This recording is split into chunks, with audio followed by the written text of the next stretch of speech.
While I think it's important to cover stuff in demonstration, I think it's even more important to understand stuff in theory.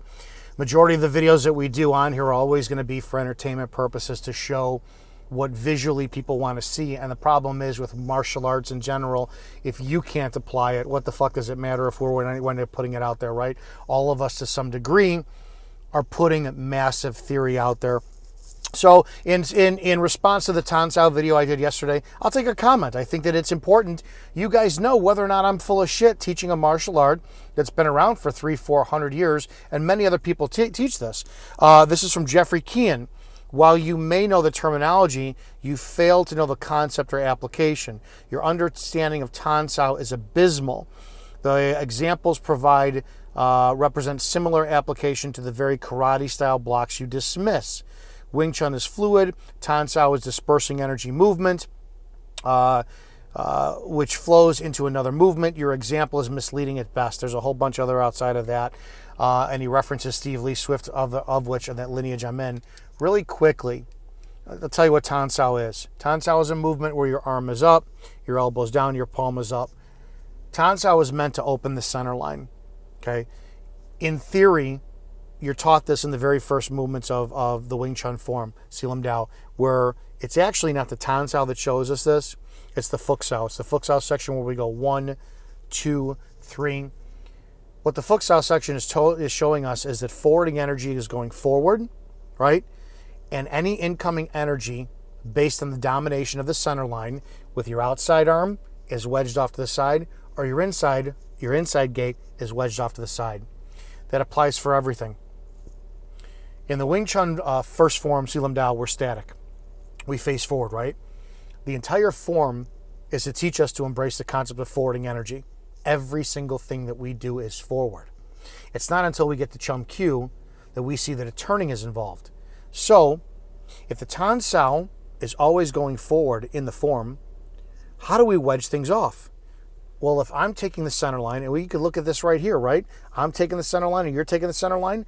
Who's ever got the more skilled mass and elbow energy is going to be able to open up that center line. You veer it off a little bit by a turn. You get that motion in the second form, Chum Q. So to open up center line, if you open up this much, you're opening it up. If you're opening up this much, you're opening up. Every single motion is meant to open up center line to re-attack the center line, right? And where do we get that? We get that in the Pak Sao section. Opening up center line, return to center line, palm strike. It's in the first form. Every single thing that we do is meant to open up center line or redirect an attack in order to attack the center line. The problem is that's all grappling energy. What I mean by that is, if you picture a boxer, and one of the best things about not doing non-demonstration, right, is you have to be creative in your mind, theater of the mind, as I'm talking to you about this, to understand it. Well, how can you open up the center line of a jab? You can't. It's too fast. It comes out and comes back in, comes out, comes back in. You're not going to be able to do it. And all the theory of, oh, let's see this apply in MMA, let's see this apply this in MMA. Well, sure, take an MMA guy, put him in full street clothes, shirt, t-shirt, sweater, I don't know, jacket in the middle of winter, put him in an environment with no gloves on his hands to where he could break his hands on somebody's head, and then have him deal with somebody who's bigger, stronger, maybe faster, out of his weight class, right? How is somebody going to wind up dealing with all of those things when somebody's going to grab their clothes? You take an MMA guy, you stick him on the streets of Chicago in between two cars with a Brazilian Jiu-Jitsu black belt. I don't care how much striking that MMA guy knows. That black belt winds up getting a hold of their apparel. They're done. They're done. So everything is not only the skill set, it's the environment. How do we make something work that does not live within an open space in a cage with nothing to grab onto, right? How do you make your skill set work? Most of the time, the name of the game when it comes down to sparring is evasion. It's evasion. The only reason you guys don't see any Wing Chun working is because it's the evasion, right? Every time somebody advances, you got the space to back up. Yeah, well, guess what? If I'm in a fight with you and you're constantly backing up, I'm going, fuck this, I'm out. I'm walking away because we're not fighting. I don't need to fight. If I don't get hit, I win, I go home. But going back to all the techniques, Pak Sao, Bong Sao, Jum Sao, Tan Sao, All of those movements in Wing Chun are nothing more than a punch gone wrong. That's all it is. And remember, a punch and a push are the same damn thing, straightforwarding energy. It's just a matter of speed, force, and application that's either intensified or just not, right? So if those things are coming out, if my punch is coming out and it meets resistance and it turns a Tan Sao, Tan Sao's there. Turns a Bong Sao, there. Now here's the deal. Here's Tan Sao. Do I need to open up the center line that much? Can I open up that much? And then go right back into it. You're just, picture it. You bring in forwarding energy and I open up your center line that much to attack? That's all it is. That's all it is. So the abysmal knowledge of Tan Sao, it's literally meant to open up center line a fucking hair to retake the center line. What you saw yesterday was the demonstration of the Tan block. That's a demo. Almost every single Wing Chun school I ever know in the history of demonstrations teaches the Tan Da, the simultaneous attack and defense block, right? It's meant to wow and impress students, to give them the concept, we don't block first then attack.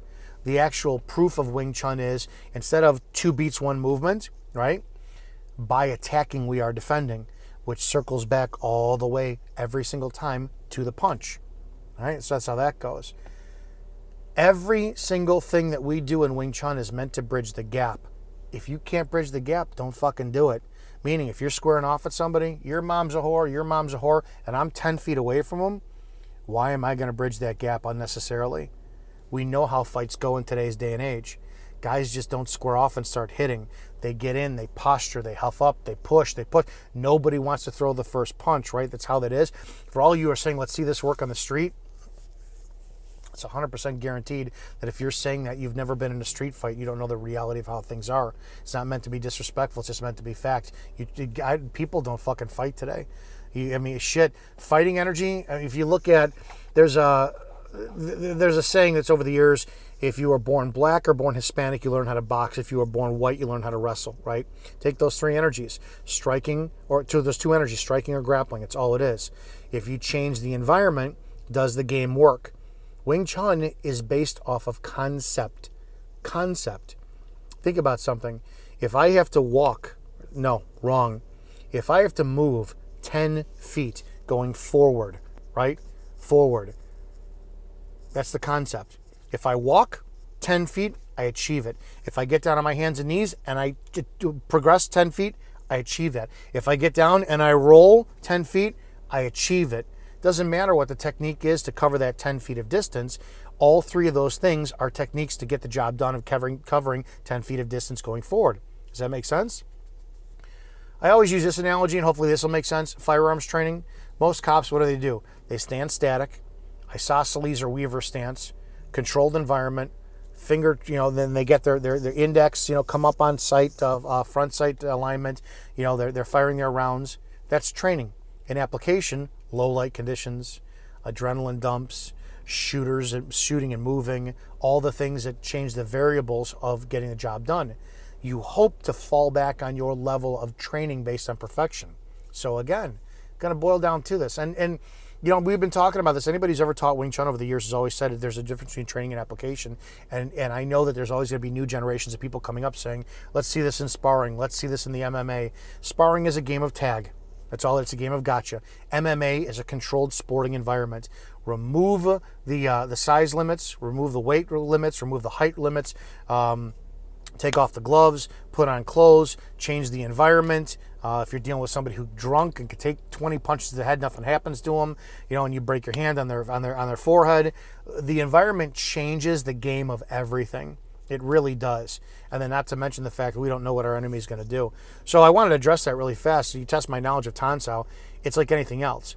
Every single tool in Wing Chun is meant to redirect an incoming attack in order to open up the center line to progress the attack. It doesn't matter what it is. It doesn't matter if it's a Jut Sao, Jum Sao, Bong Sao, Tan Sao, Gan Sao. Everything is meant to just open up that center line. If the center line's wedged off here and you open up that much, you keep going. If you open up that much, you keep going. Every single tool in Wing Chun is meant to open the center line based off of a Wing Chun punch.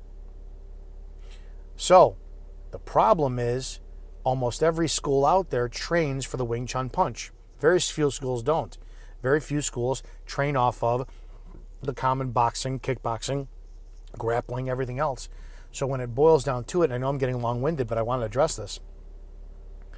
If you change the environment and all we do is train for the Wing Chun punch from our students and you veer that off, I'm going to tell you flat out, if you've trained Wing Chun forever and you've trained and you understand the punch, go up against a boxer.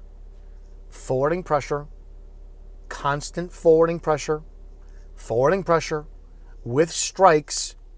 Watch how your game changes. I don't care who says fucking what. You want to deal with a boxer as that boxer's coming in to test you with a jab and you're constantly coming in with that forwarding pressure, you're going to dominate space. I don't take my word for it. You have to prove it for yourself, right? Every single time somebody's ever come in with a boxing energy, as long as you understand you're going to eat some punches, but you're going to take the mustard out of their punches, you're going to cover their ground, you're going to smother them, and eventually they're going to run a room to go because they don't drop levels and come in for a takedown. That's how you deal with boxers. How do you deal with takedowns with grapplers? That's where jump style energy comes in. And fucking jump style energy stops a grappler all the time. The sprawl, I'm not a fan of the sprawl. That jump style energy is right there all the time. We'll get to that as time goes on. Plus, I've had videos showing that. So I wanted to address that. You want to talk about my knowledge of Wing Chun.